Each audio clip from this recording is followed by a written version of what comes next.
Welcome to Impact OC, the only program showcasing the people and organizations shaping Orange County. With your host, Don Camber. Hello, live from the OC Talk Radio studios at UCI's Beal Applied Innovation Center. I'm OC Talk Radio Public Affairs Director Don Camber with another great guest positively impacting our community.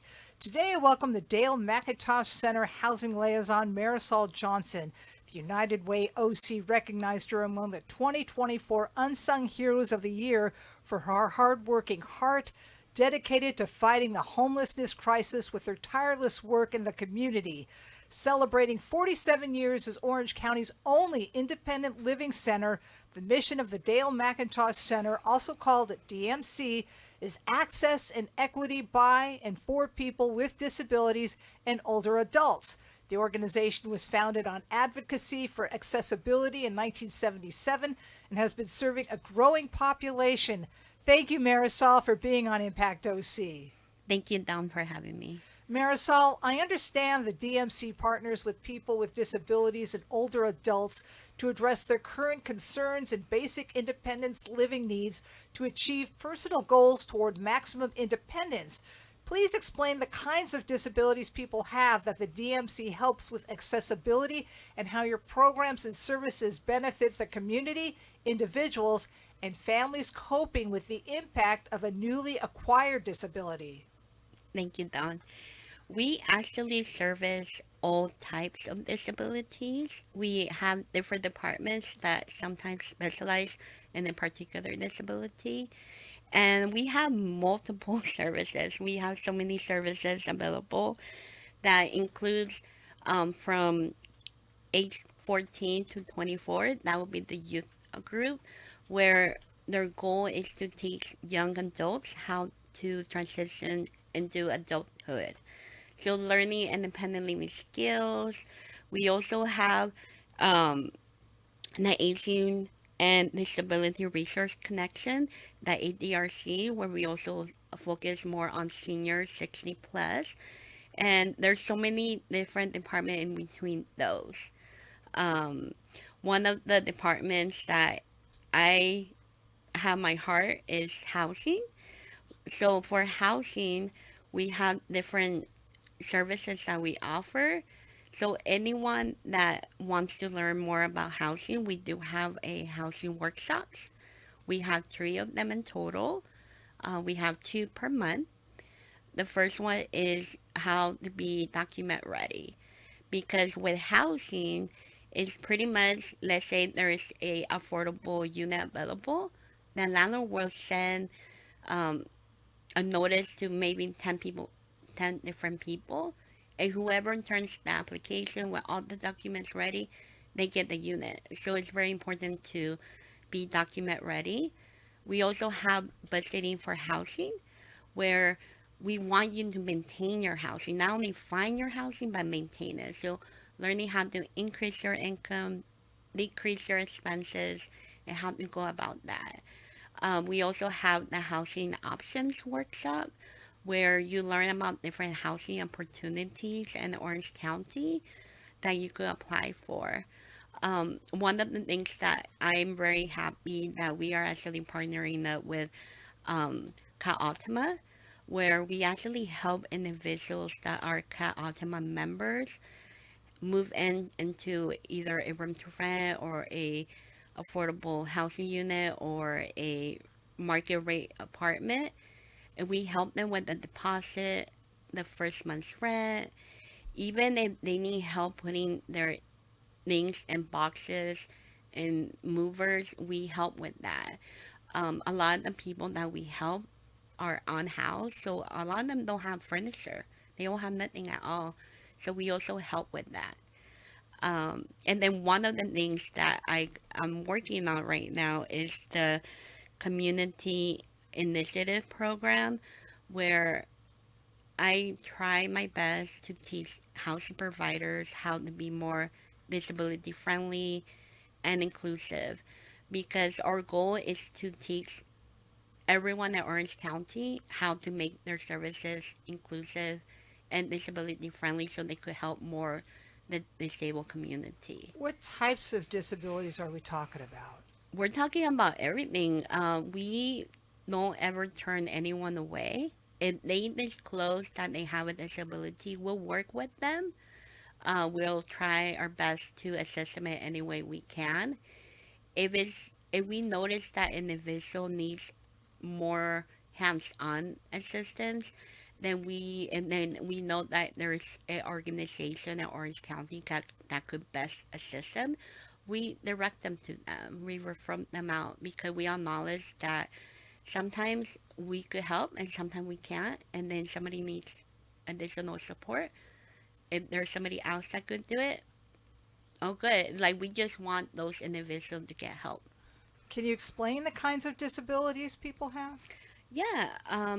So for example, we do have aging with vision loss programs. So those are for individuals that have vision loss. So our goal is to, when we have a consumer come in, we do an assessment and we see what kind of services they need. So if somebody has vision loss, then we say, okay, what areas are you having difficulty in? Sometimes they don't know, or sometimes they'll tell you, oh, I have a hard time doing this and that. Sometimes we ask them questions so that they acknowledge. And then there's sometimes where I used to be an instructor, I would always tell them, okay, when you're at home, if you're doing something, if you have a hard time doing it, let me know. And I could teach you how to do it maybe easier or faster, whatever you want. But our goal is to teach them adaptive techniques, like doing it differently. Or teach them about adaptive devices that could help them. We do have a department where we have have my coworkers teach individuals how to use the devices. Or let's say if they want to learn how to use a program, like how to use their computer on their own, we do have training that people learn how to use JAWS or whatever program it makes it easier for them. And you're talking about people who have physical disabilities and or mental disabilities. We do cross disability, so we do work with people that have like mental disability if they disclose it. We have people that have physical disabilities, and again, it's more about like teaching them how to use adaptive techniques or devices based on their disability. So, for example, I used to have an excessive cooking class, like learning how to cook no matter what disability you have. So I would say, okay, tips if you have memory loss. This is what you could do if you want to cook and you have memory loss. Put a timer on your phone. Remember that you're still cooking, right? Because then you don't want your food to get burned. Um, or like for people that have learning disability, um, not giving them like a very complicated recipe, making it simple, having pictures of what the steps are. Um, so and then so it's a little bit of everything. We just kind of adapt to Right, what adapt the to whatever individual disability so that that they can just live a life like other people. yes. And you have a lot of success stories. Oh yes. Why don't you share some? Um yeah, of course. So there was one that really touched my heart. I'm gonna go back to when I was the housing coordinator. There was an individual that he was unhoused. He had a machine that he needed for medical purposes. And he told me, he's like, my only wish is to find a place on my own. And then I'm going to live the rest of my life there. I'm not going to create new problems. I'm going to pay my rent on time. I'm going to be the perfect tenant. And so we were so lucky we were able to find him a place to live and he moved in. And then he wrote me a poem. I myself have a bad memory, so I can't really Aw. say it all. But in the poem, like it really touched me because he was like about not believing in angels, but because of me, he does believe that there's angels in the world. Um, and it made me just cry because if anyone has worked with like in the housing department, it can be very challenging because there's not a lot of resources out there. There's not a lot of money, and there's so much need for people to find their housing. The thing that broke me with this consumer is that he actually passed away. Oh. Um, I want to say when in like 5 months of moving into his apartment, and he told me that his goal was to find a house, a place to live, so he could die in his home.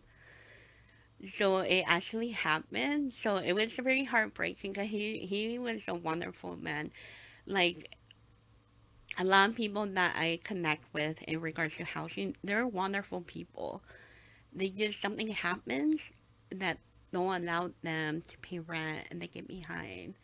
A lot of Americans they're living paycheck by paycheck, you know? So I think that's my favorite one because if they happen and he did make his dream come true of leaving, going past to be with God when he has a home. So do you help them find jobs?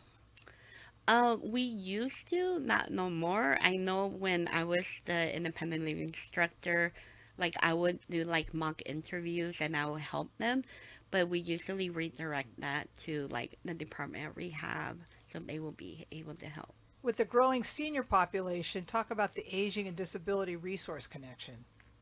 Yeah, it's such a great program. So it's pretty much anyone that is 16, 60 years and Yeah. older. Um, is you call in if you need any kind of resources, we'll help you. If you need any kind of devices, they'll help. So we have some like in that department, we have Esme and Fernando. So pretty much anyone that has it's a senior, they could call us and they need any kind of services, will help them or provide the What resources. are we talking about? So we're talking about, let's say somebody needs a shower share and we have it, we'll provide it to them. We're talking about we they also do modifications, which is also connected to our other department.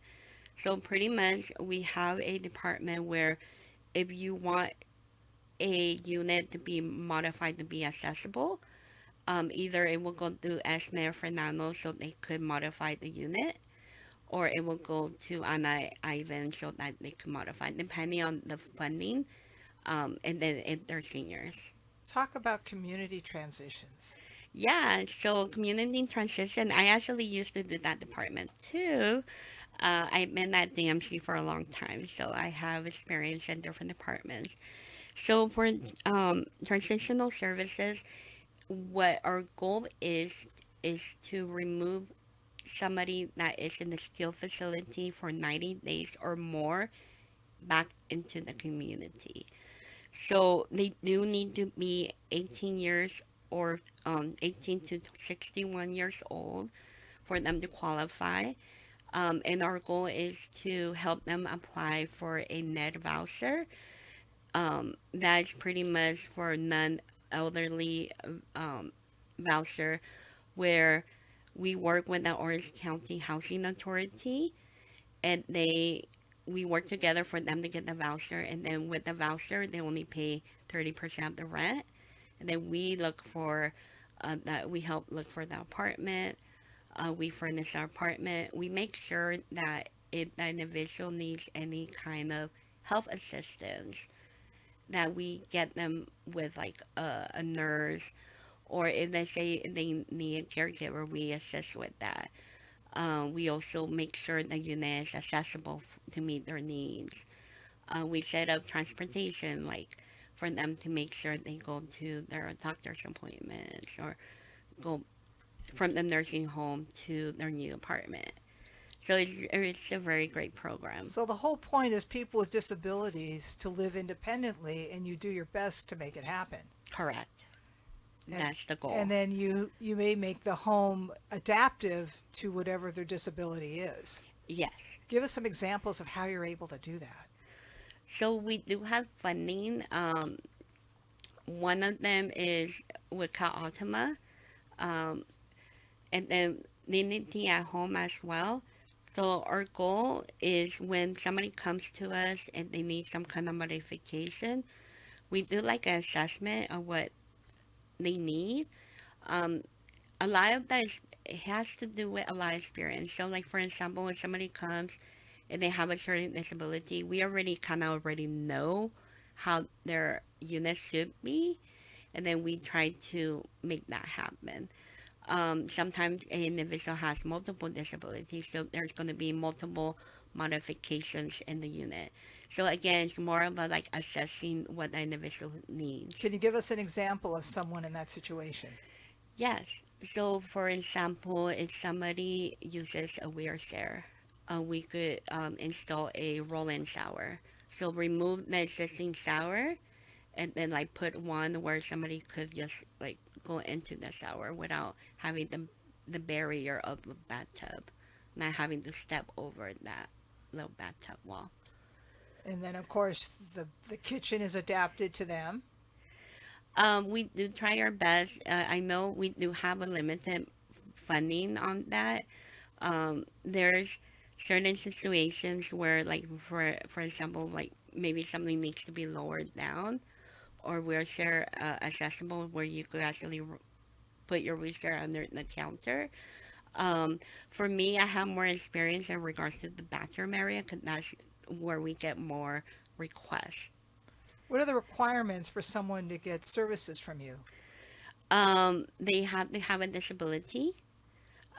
We service individuals that are 14 years until wherever. Um, so they do have to be in Orange County. We do have workshops. The workshops anyone could attend, even LA. So pretty much they just have to have a disability. What is the majority of the kind of disabilities that people have? Oh, that's hard. I don't know. I think we get a little bit of everything.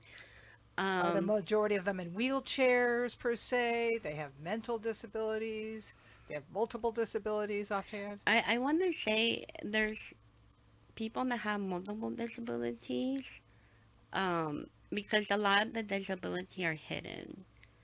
So I want to say multiple disability. And are these people born with a disability, or do they acquire them through maybe an accident or a disease caused them to get a disability? We get a little bit of everything. We have people that were born with a disability, and then there's people that acquire it during their lives. So somebody could become disabled at any time in their lives. You could go to the store, you could get into a car accident. You could go to work and fall from a ladder and get traumatic brain injury. So you could get disability any time in your life.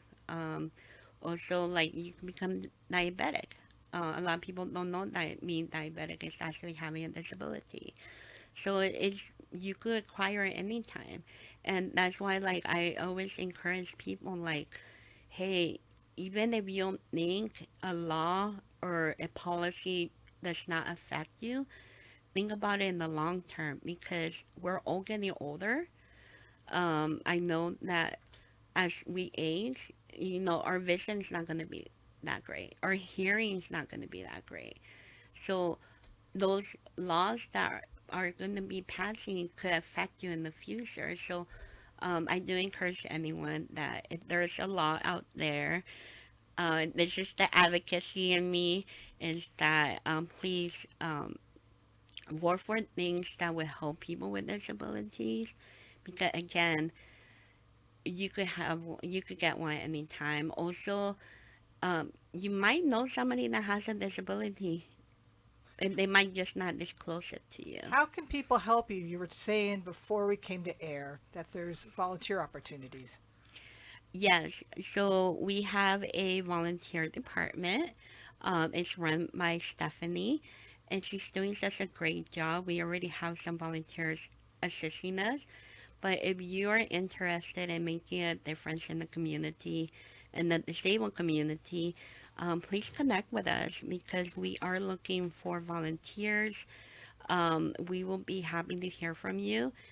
You could actually go to Dayle.org. That's DAYLEMC.org. Or you could call 714-621-3300. That's 714-621-3300. And let them know you want to volunteer. Even if you want any other services, what happens is that the receptionist will call you and will talk to you, and they would ask you questions. They would ask you what is the main primary service that you want. And what happens is that when she will ask, goes down through every department, and you can mark everything that you want help with. And then we get an email saying, hey, this person's looking for your help. And then we connect with you within 5 business days. Also, if you want to become a volunteer. Thank you, Dayle McIntosh Center Housing Liaison Marisol Johnson, for being on Impact OC. And I thank everyone for tuning in. I'm OC Talk Radio Public Affairs Director Dawn Camber. Have an impactful day.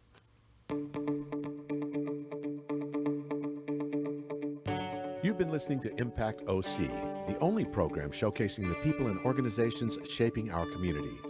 Right here on Orange County's only community radio station, OC Talk Radio.